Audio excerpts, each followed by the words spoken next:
এই হারামজাদাটার নাম উজ্জ্বল কুমার।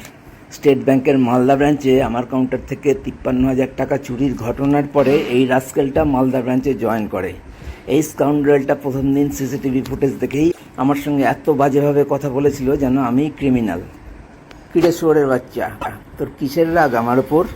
নাকি তোর ওই 65 লাখের আর 15 বছরের পুরনো সিসি, খুব ইম্পর্টেন্ট সিসি কাস্টমারকে সন্তুষ্ট করতে আমার চাকরি খেয়েছিস? চোরকে বাঁচাতে কত টাকা ঘুষ খেয়েছিস? তুই বলেছিলি ব্যাংক কি চোরের বিরুদ্ধে আইনি পদক্ষেপ নেবে এবং চুরির টাকা উদ্ধার করে আমাকে ফেরত দেওয়া হবে, কিন্তু 1.5 মাসেও তুই কোনোটাই করিসনি। কেন? চোরের বাবা তো গরু বিক্রি করে টাকাটা জোগাড় করেই রেখেছিল দেওয়ার জন্য। কেন দিতে পারলো না? তুই দিতে দিসনি কেন? রে স্টেট ব্যাংকের বোকাচাঁদা ঘুষখোর চিফ ম্যানেজার উজ্জ্বল কুমার, আমার চাকরি খাওয়ার জন্য তুই কত টাকা ঘুষ নিয়েছিস? সালা হারামির বাচ্চা, আমি তোর চেয়ে বয়সে অনেক সিনিয়র। আমার চাকরি তোর চাকরির প্রায় দ্বিগুণ। কোন বেশ্যাপট্টির থেকে উঠে এসেছিস তুই? বয়সে বড়দের সঙ্গে এই পশ্চিমবঙ্গে এত নোংরা ভাষায় কথা বলার সাহস তোর কী করে হয়? চোরটা স্টেট ব্যাংক থেকে টাকা চুরি করেছে, তুই চুরির ঘটনা মানতেই রাজি হসনি। এই মানতেই রাজি না হওয়া কথাটার মানে বুঝিস? চুরিই হয়নি আর মানতেই রাজি হয়নি, এই দুটো কথার মানে আলাদা। যে খবর নিতে গিয়েছিল সে তো আগেই সিসিটিভি ফুটেজ দেখে রেখেছে। তুই বলেছিলি ওখান থেকে ক্যাশ মিসিং হতেই পারে না, কাস্টমারের কোনো দোষ নাই, ওই টাকা অন্য কোনোভাবে খোয়া গেছে। ঘটনার দিন 2018 সালে 5ই জুন তুই মালদা ব্রাঞ্চে আসার আগেই তোর মালিক বিষ্ণু ঘোষ ব্যাংকে এসে ওই কথা বলেছিল।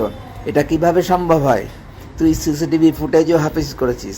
আরে চুতিয়া, তুই স্টেট ব্যাংকে চাকরি করিস, তুই খুব ইম্পর্ট্যান্ট ক্যাশ ক্রেডিট কাস্টমারের চাকর না, কিন্তু তুই বিষ্ণু ঘোষের পোষা কুত্তা, বিষ্ণু ঘোষের পা চাটা কুত্তা। স্টেট ব্যাংকের অত বড় একটা ব্রাঞ্চের হেড অফ দ্য ডিপার্টমেন্ট হয়ে তুই চোরের সঙ্গে টাকা খেয়ে সেটিং করেছিস। চোরটাকে বাঁচাতে তুই চুরির ঘটনা ধামাচাপা দিলি, তুই চুরির প্রমাণ সিসিটিভি ফুটেজ সেটাও গায়েব করলি। তুই ভাবলি সব প্রমাণ লোপাট হয়ে গেছে। আরে হারামজাদা, কিভাবে তুই আমাকে এতটা ভাঁড় ভাবলি? তুই তো ভাবতে পারিসনি নিশ্চয়ই যে তোদের হঠাৎ একদিন পুরো পাল্টি খেয়ে তোর চামচা বিশাল এবং অন্যান্য অফিসারদের নিয়ে আমার ওপর ভয়াবহ অত্যাচার করলি, যত রকমভাবে সম্ভব আমাকে ভয় দেখালি।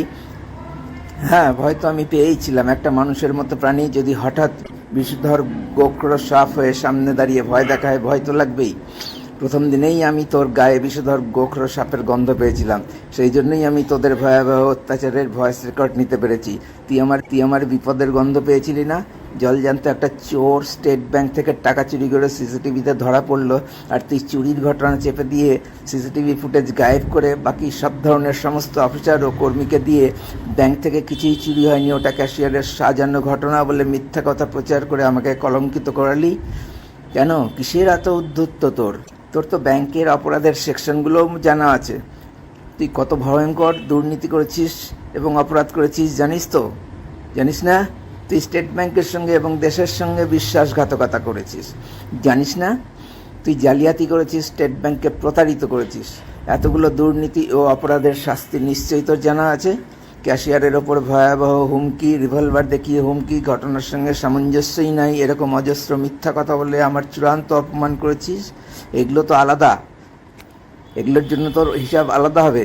তোকে তো শাস্তি পেতেই হবে। তোর চামচাগিরি করতে অথবা কোনো কিছু পাওয়ার লোভে যারা তোকে ওই সব 2 নম্বরই কাজ করতে সহযোগিতা করেছে, তাদের সবাইকেই উপযুক্ত শাস্তি পেতে হবে।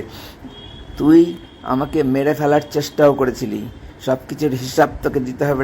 শালা র্যান্ডির স্টেট ব্যাংক চোর, স্টেট ব্যাংক চোর, স্টেট ব্যাংক বিশ্বাসঘাতক, স্টেট ব্যাংক বিশ্বাসঘাতক, স্টেট ব্যাংক প্রতারক, স্টেট ব্যাংক প্রতারক।